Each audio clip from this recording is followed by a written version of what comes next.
কয়েকদিন আগে আমাদের ছোট একটা ভাই হয়েছে, তার কয়েকদিন পর একটা ঘটনা ঘটে আমাদের সাথে। তখন রাত 12টা বাজে, আমি মোবাইলে গেম খেলছিলাম, তখন হঠাৎ করে রান্নাঘর থেকে থালা বাসনের শব্দ হলো। তখন আমার খালা বলল যে, দেখ তো কিসের শব্দ হলো এটা। তখন আমি বললাম, না, আমার ভয় করে, তুমি যে দেখো। এরপর আর কেউ দেখতে গেল না, অন্য রুমে চলে গেলাম। তারপর আম্মু আমাকে বলল, কিসের শব্দ হলো রে ওটা।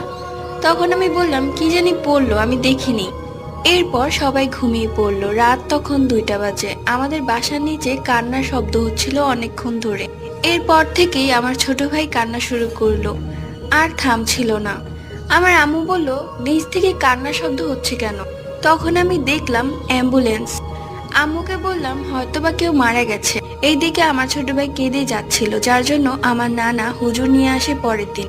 আসলে আমাদের একজন প্রতিবেশী মারা গিয়েছিল। ঘটনাটি লিখেছে আমারই একজন